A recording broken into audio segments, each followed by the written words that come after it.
This podcast is a member of the Place to Be Nation family. Visit us at placetobenation.com, the only place to be in your pop culture world. Just a good-looking man, and any barmaid can be a star maid if she dances with or without a fan. Hooray for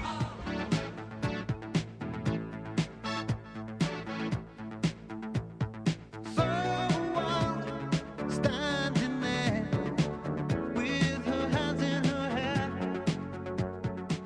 Place to Be Nation Pop Experience. Welcome to today's edition of the movie review of the day. I am Andy Atherton, starting us off on another week here. Not a theme week, just talking about some movies. And today I'm talking about a movie that recently came out and is in theaters.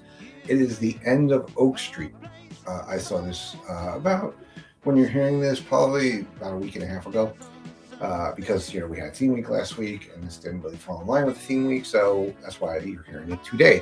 So the log line for this is the Platt family bands together to navigate their new surroundings after a cosmic event transports their suburban neighborhood to someplace unknown. And it stars Anne Hathaway, Ewan McGregor, Maisy Stella, Christian Convery, Jordan Alexa Davis, P.J. Byrne, Emily Kuroda, and a lot of other very talented people. So I'm going to give some general non-spoiler thoughts since this is in theaters, and then I will go into a spoiler section, give you all ample warning. So I saw the trailer. I was very excited about this because, as I probably talked about, Jurassic Park is my favorite movie. I play Jurassic World Alive, which is a mobile game. I play it a lot, daily, too much. So I was intrigued. Now, it also has some time travel elements in there. They really don't in the trailers, you don't really understand what is happening. They do kind of give an explanation in the movie, but I'll talk about that in the spoiler section. I mean, Anne Hathaway and Ewan McGregor is a good pairing to see there. Anne Hathaway hasn't really done mom roles yet as much as far as I know, so it was good to see her in that change. I love P.J. Byrne, very funny character actor. He shows up in a lot of stuff in these days. I thought it was a fun movie. I enjoyed it. I did have some issues with some things in the script, and I will talk about that also in the spoiler section. But I thought a lot of good jump scares in it. The dinosaurs were pretty scary, pretty menacing. I didn't really look. Here's the thing about dinosaurs. A lot of people don't know exactly that. Some dinosaurs never even interacted with each other, right? Because they were from different periods. There were millions of thousands of years between them. So I forget exactly the breakdown of which ones were like Cretaceous, one were Jurassic, one were this or that. But I'm hoping that, I'm sure there are videos out there of people kind of, if they did not stay accurate to the period where they mixed up dinosaurs there. Because Jurassic Park, they just did what they did. But this was like your street ends up in a different time period, right? And you have to be accurate to the time period. I suspend my disbelief better than a lot of people. But I got to understand the science behind the science fiction, if that makes sense. I thought it was a good, travel movie. I thought it was a good adventure, kind of. I thought the dinosaurs were all menacing for the most part. There are herbivores. There was something that we see in this movie that I never thought I would see on the big screen. Again, another thing in spoiler section. But my general thoughts is, look, it's since it's like got CGI, and it's probably one of those movies that probably plays better on a big screen. But I'm sure it'll be on streaming. My guess is probably by Thanksgiving at the latest, is my guess. But it's definitely worth a watch. I think it's fun. I think it's they do some ingenious things in this movie. What would you do if you were all of a sudden, there were dinosaurs showing up on your street? This is kind of like how I thought like the Good Dinosaur was going to be the Pixar movie, but that's a shit show. It's also a good period piece. It takes place in 1982, which either I missed it or I just wasn't paying close enough attention to the trailers. And I was about 10 years old, so that time period is near and dear to my heart. It also, one of those things too, like if it was set in modern times, they'd have, I guess it would be too easy, to figure things out, right?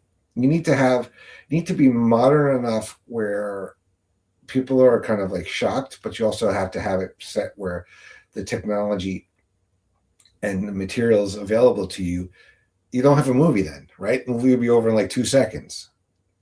I mean, I have a movie idea for, I'm not going to really say what it is, but it's based on a theme park ride, and I'm setting it in the 80s in my script because you don't have a movie then, and that's what I feel is a very smart move by the filmmakers here.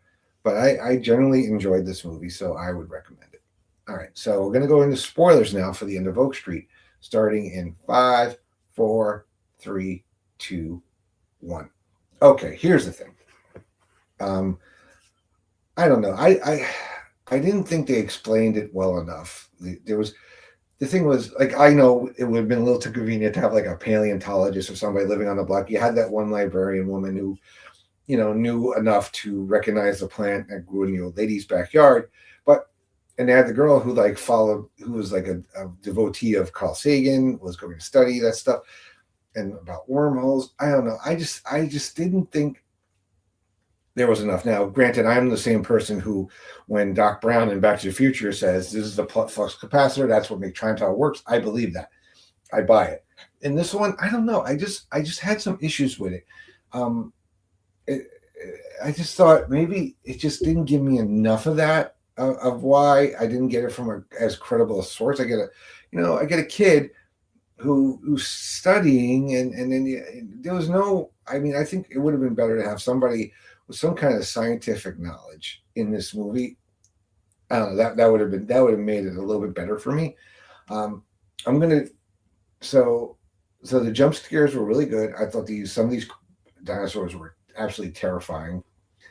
Um, you know, there were some good kills in there. I mean, poor PJ Byrne gets torn apart by pterodactyls. The old lady dies. You get that. The librarian lady who saves them at the end. She dies, saving them.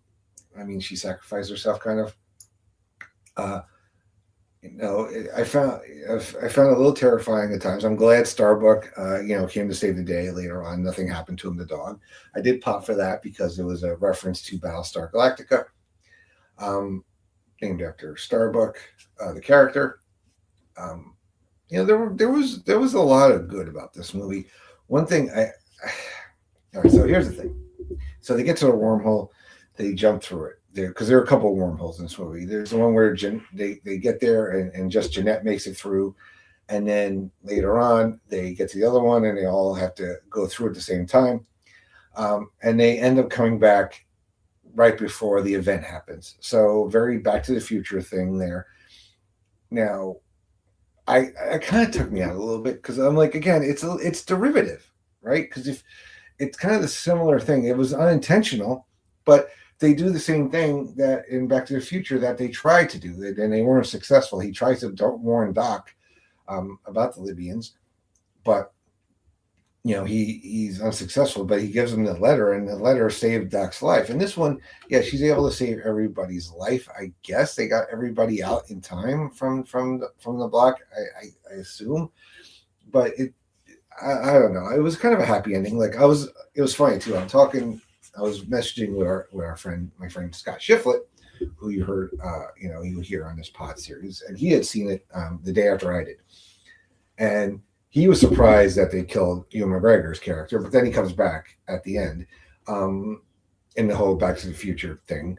I'm sitting there in the movie. I'm like, they can't. And Anne Hathaway, I think it was a car tourist. She was very trapped. I'm like, they're not going to kill off one of the parents. They're not going to kill her off. If they kill off one of them, it's going to be Ewan McGregor.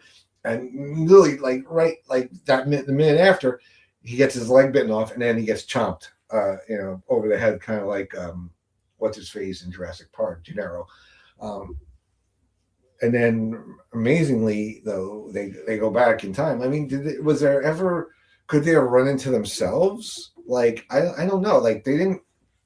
That risk was never talked about too, about the space time. I know I'm going a little down a rabbit hole here, but that's where like I was enjoying the movie, and that kind of just took me out a little bit at the end. I don't know. Maybe it's just me. Maybe it's just me being crazy, but it's very cool. I mean, if I don't know, I don't think it's going to do well.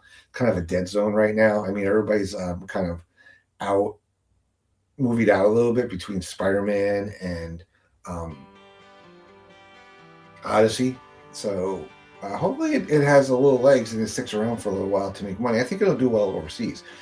But I definitely could see a sequel if this is successful enough, because the Oaks, the whole neighborhood, we had the first movie was about the neighborhood being transported into whatever Jurassic Cretaceous, whatever period it was. Now we could talk about more about it being what it reversed with, which was that time period here, that little neighborhood in our time, or 1982 time. I would be interested to see that movie, but we'll see how it does, and I hope it does well. All right, so that brings me into today's edition, and we have 4 more great movies for you, reviews for you this week. Don't forget to check out everything else we got going on here, including the Video Jukebox on a Day. That's every weekday at 8 a.m. This week we're covering disco, so it should be a fun one. And yeah, so thank you for listening, and we'll see you later. Find your way back.